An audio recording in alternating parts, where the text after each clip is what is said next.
welcome back to Aubrey Books and Coffee. Please grab your favorite beverage of choice and join me. So here's the thing. I have been seeing around on BookTube lots of people doing this, but essentially looking at their time that they're spending on their phones and then transferring that into book time, like reading time. The most recent one I saw, and the one that just is really sticking out in my mind, is Mel from Lenore Reads, so I'll make sure to link her below. It's a fun one. You should go check it out. But anyway, it got me wondering, because I don't think I'm on my phone that much. So I decided to do that myself. So looking at it, I'm embarrassed to say I am on my phone way too much. So in a week, I was on for like over 52 hours, you guys. So let's go ahead and see what happens when I transfer those 52 hours into reading time.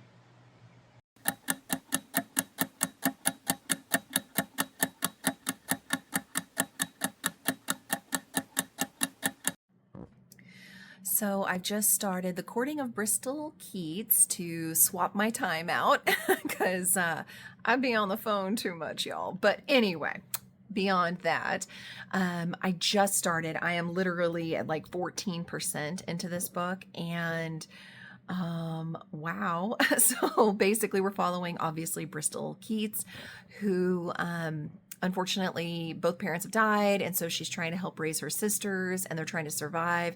They try selling things, they try, cleaning and helping, but they're not really making ends meet. Times just keep getting harder and harder. And so basically, letters just keep pouring in again and again and again, and she finally reads them, and the letters seem to be coming from some mysterious aunt she never knew existed, and the aunt is basically saying, if you come and help me, I would love to make it to where your family will never go hungry again and kind of take care of you guys. Feels too good to be true. It's probably too good to be true, but Bristol at this point is so desperate she cannot say no to this. So she travels to go visit the aunt. She's inside the house. They're saying that the aunt's very old and very frail, and the payment's actually going to be in a very unique and one-of-a-kind piece of art, like an original, Rembrandt or whatever, like a real, piece of art that's worth millions. And so Bristol's like, I don't even care if it's stolen. Like, this could really make the difference between life and death for my family. So she's been told she has to pick one. They're not giving her any more information until she picks one.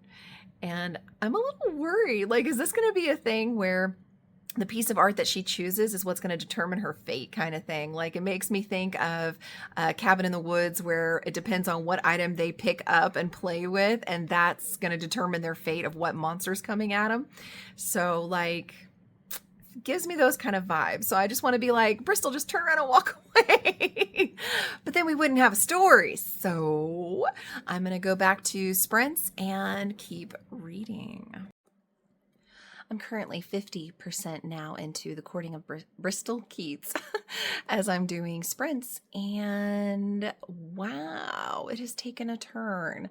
So the back of the book / the description that was being done made me think one thing, but it's actually going a little bit different, something I did not expect. I'm also enjoying the relationship between Bristol and the king. I can't think of his name now. It's like Tygon or something like that. But anyway, between the two of them, I'm enjoying the relationship that's happening there. Yeah, I enjoy that she cares so much for her sisters and for her dad. But something just got revealed that I'm like, what? Oh. So, like, I don't know where this is going to go. But I have to admit, it's grabbed me more. It was feeling 3-star, and now it's jumped up to a 4. So, we'll see. I finished the courting of Bristol Keats, and I think I'm going to end on it being a 3-star. It took a turn. The relationship in there between the two main characters is interesting. It intrigues me. It has me pulled in. I'm invested. But there were several moments that just felt, for lack of a better term, odd. And like they didn't quite fit in with everything that was going on. So I'm ending on a 3. And I'm probably not going to continue the series, to be honest. It didn't pull me in enough that I would want to continue it, especially since I have so many series I'm trying to finish. So for me, I'm one and done, and I'm okay with that. And I liked the story as a one and done. So that's where I am. It's time to take a look at what I'm going to do next because I still have a lot of time left on this clock. We are now at, it looks like, if I'm calculating correctly, 44 hours and 33 minutes left. Dadgum, I'm on my phone too much. So even though we just finished a book, we are now going to need to pick up another one. And I chose Promised in Fire. This one I've heard off and on in the booktube sphere. It sounds really interesting. It's going to have a fae who seems like she doesn't have a lot of power to her, so she's kind of an outcast because of it. And she ends up stumbling across a statue of a dragon, only once she touches it, he comes to life. And by the way, the dragons hate the Fae because the Fae are the reason the dragons are like almost extinct and like all kinds of problems, right? And here's the best part, and the part that has me so excited to read this. Apparently, he woke up because they're fated mates. So I cannot wait to dive into this one.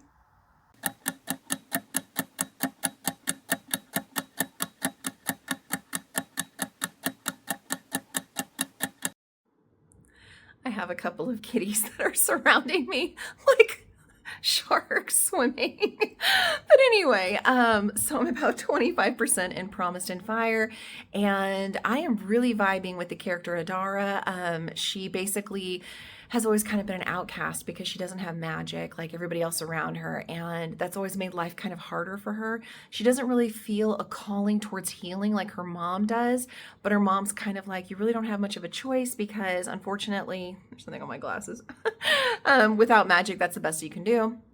And so she's kind of resigned herself to doing that. And so she's just trying to make her own life and her own path. And of course there's bullies and things in town and stuff like that, but she's doing okay. And then all of a sudden something happens and she seems to have powers she didn't know she had and that she shouldn't technically have.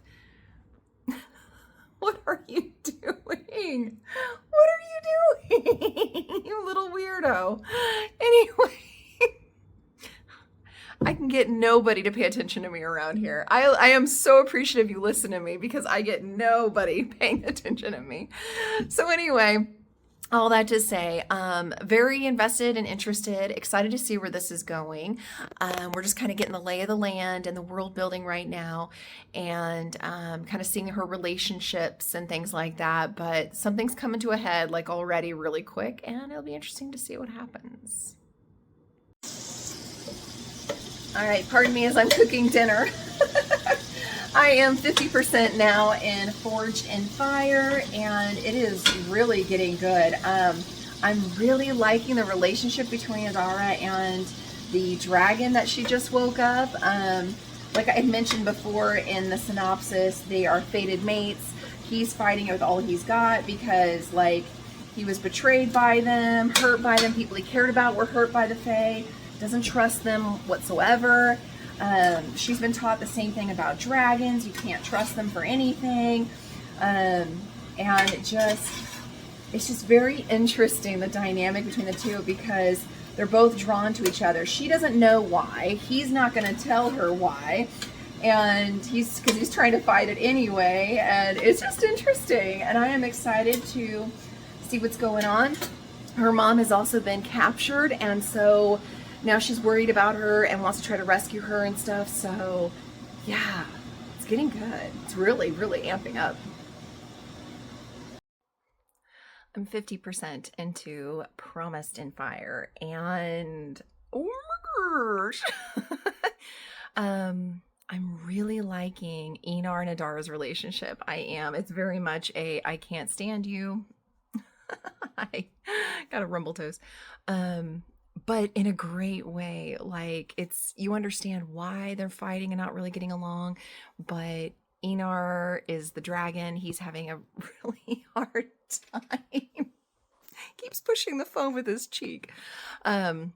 He's having a really hard time making sense of his feelings, because on the one hand, he's fated to her, so he's really drawn to her. He always wants to protect her.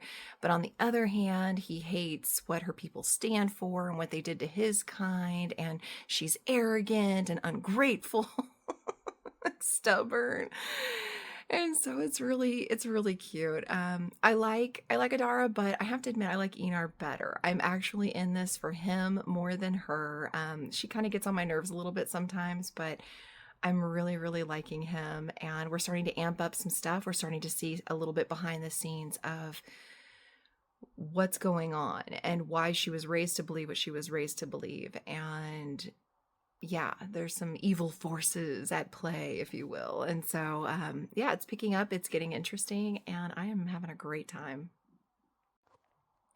I finished it. I finished Promised in Fire. I am definitely continuing this series. I'm giving it 4 stars. It was really good. It was just lacking enough that I don't feel the need to own it and have it on my shelves, but I am 100% continuing this series, which means, unfortunately, my series vlog means I'm adding yet another series onto the wheel. I may never get below 50, guys. So anyway, but yeah, it was so good. It was so good. And it ended in a way that still made you feel satisfied. You definitely want to pick up the next one, but not like gut-wrenching and not like so cliffhangery that you're mad. You know what I mean? Like it was really good. I had a really good time. I don't want to give anything away. So I'm just gonna keep with what I gave in my 75% update. But yeah, it was really good. I do recommend it. It's nothing earth-shattering. It's not high fantasy, but it's definitely a good popcorn read. If you just want to have a good, easy time, enemies to lover, fated mates kind of thing, I would highly recommend picking this one up. But that being said, we are now, according to my calculations, at 34 minutes and 3 seconds that we still have to do, or no, 34 hours and 3 minutes. Dadgum. Seriously on my phone way too much, you guys. I don't know. Now, in my defense, a lot of the time they count audiobook too. Like when you're on your phone, they count the audiobook. It's basically anytime your screen is live. And so anytime that I need to start an audiobook or pause it or whatever, that all counts too. But I am starting to think maybe I should give up Idle Apocalypse and Idle Necromerger games, which I do just like as when I'm bored waiting for an appointment or something, just to do something on my phone. I may need to give those up. I may be on those a little too much. So anyway, 2 books in, and who knows how many to go, but needing to cover 34 hours means I'm looking for longer ones. So next I'll be doing Slaying the Shadow Prince. I've been wanting to do this book for a while. It's another kind of romantasy and enemies to lover thing, and I love that. It's my favorite trope. And according to Hoopla, it is 10 hours and 45 minutes long, so that'll get a good chunk of this down. So here we go.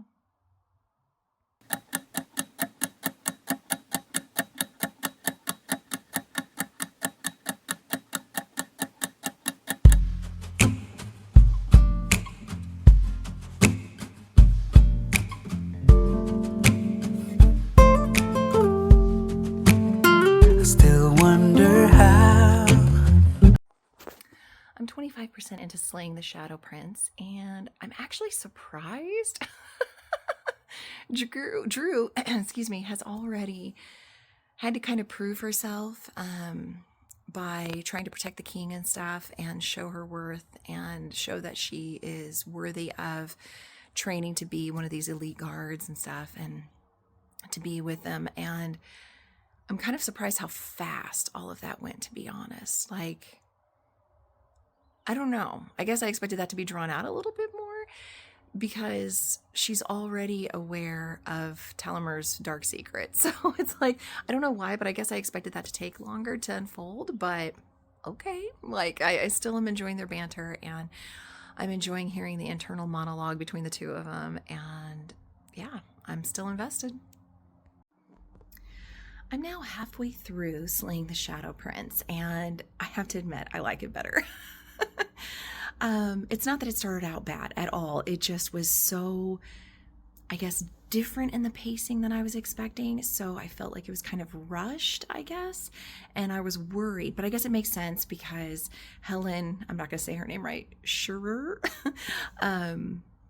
is used to doing, like, for the Legends of Thesmar series, like, massive amounts of information and world building in her books. And this is supposed to be a standalone in this series. So I get it. She had to kind of throw a lot at you with pretty quick pacing. So I'm guessing in editing, the editor said, pick it up.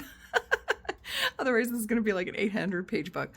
So it makes a bit more sense now. And now it feels like it's slowed down a bit, and it is very enjoyable. And I am loving their banter. I am loving seeing what's happening. Drew is accepting him as he is, because he's showing how strong he actually is. And yeah, there's just some interesting and fun scenes. There's, of course, like a bathing in a river scene that they're cute. They're cute. And I'm loving that Drew is a fighter in her own right as well. I'm not saying I'm against a damsel in distress, but when that damsel can wield a dagger on her own, that's what I'm talking about. I finished Slaying the Shadow Prince, and I think I'm going to give it a 4-star. It was really good. I had a really good time with it. I really enjoyed the characters. I enjoyed the relationship. I appreciate how it came to an end and everything that got resolved. And yeah, it was a good, easy listen. It's another kind of popcorn read, I'd say. So kind of like Promise and Fire is a popcorn read, only this one's a bit more meat to it. So if you thought Promise and Fire seemed like it would be a little too light for your liking, you wanted a popcorn with a little more substance, I would highly recommend Slaying the Shadow Prince. And I really enjoy Helen's writing style, and yeah, I had a good time. And so now we are down to, by my calculations, 23 hours and 15 minutes left. This vlog may be the death of me. So I looked at my list of books I wanted to read, and I'm supposed to be buddy reading Spin the Dawn with Kim, and it was on my TBR anyway. And according to Libby, Spin the Dawn is 14 hours, and so that'll take a good chunk of this down. So next up will be Spin the Dawn.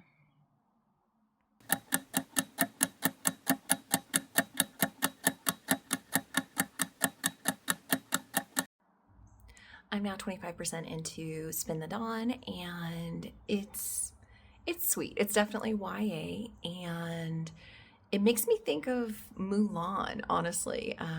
You have a sister and her brothers and her dad. Her mom died when she was young, and they're a good, tight family, but then their country goes to war, and so the boys get conscripted to go into the army, and she loses some brothers, and some get wounded, and it's just rough. Well, then a summons comes from the emperor, and he's demanding her dad, who's a known tailor, to come to the palace and go through trials, basically, to see if he can be the new royal tailor. Only her dad can't do it. He's still grieving for the loss of his wife and sons, and the boys can't go for various reasons. And so Maya says, well, you know what? I'm the best tailor in the family anyway, so I want to go. And of course, they're like, you're a girl, you can't. And so she disguises herself as a boy, sounds like Mulan, right? And goes to the palace pretending to be one of her brothers. And so at 25%, we are starting these trials, which are being put on by the fiance of the emperor, and she's kind of a piece of work, I gotta say. She's trying to ask more and more impossible things, and she's got quite the chip on her shoulder and quite the attitude. I'm not sure what her story is, but for right now, I don't like her because she's treating our main character terribly. Maya's struggling to, appear as a boy, not go to bathhouses and things like that. Again, feels very Mulan-esque. The twist we do have, though, is a court enchanter. I think his name is Eden. He's intriguing. Apparently, the emperor is like really, really good looking himself, and everybody, desires to be with him and have him. And Maya recognizes he's cute, but I'm really hoping she ends up with Eden because he seems to be more someone you could get behind, and he seems dark, mysterious, but also more personable than the royalty. So I'm really kind of hoping she goes with him. I'm hoping she wins, and we'll see. I'm now halfway. And I'm having a good time. It helps that I'm also buddy reading this with Kim, and I'm having such a good time putting up my thoughts with spoiler tags and then reading what her thoughts are afterwards. But I'm having a good time. I'm enjoying it. At 50%, we are having Eden and Maya now on a quest. And I have to admit, I really freaking hate the princess that has required Maya to go on this quest, because she knows it's usually a one-way ticket. And this spoiled little butthead, I just cannot stand her. I hope an anvil falls on her head. Not to be harsh, but anyway, it's really sweet that Eden's willing to go with her. And so Maya and Eden are going on this quest, and it seems like an impossible quest. But he's got some ideas on how maybe they can, fulfill the quest. And of course, as we're going, there's a bit of a romance blooming, and it's really sweet. And I'm just having such a good time with this. And normally I'm not a travel girly, but the author did a great job of making this very interesting, and the banter back and forth very interesting. So, and it goes pretty quick. So I'm having a really good time. I finished it. I finished Spin the Dawn. Loved buddy reading with Kim with this book. It made it more fun for me because I always love a good buddy read. I will say, I know there's a second book for the duology, and that's why they kind of did the ending the way they did, but I'm kind of disappointed by the ending, to be honest.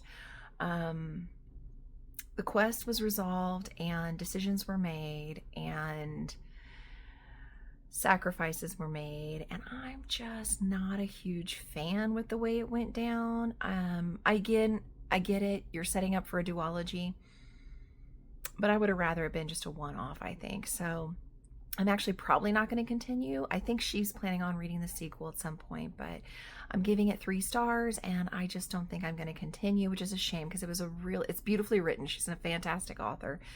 But I just don't like the way it wrapped up. So for me, it felt like it was just on purpose to have a second book, and I'm just not really into that.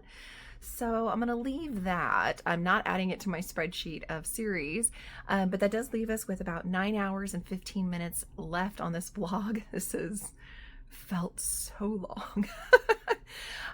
So let's continue and pick up the next book, which I think is going to be Horror Store, because I think that's perfect. It's like 9.5 hours, so I think that's perfect.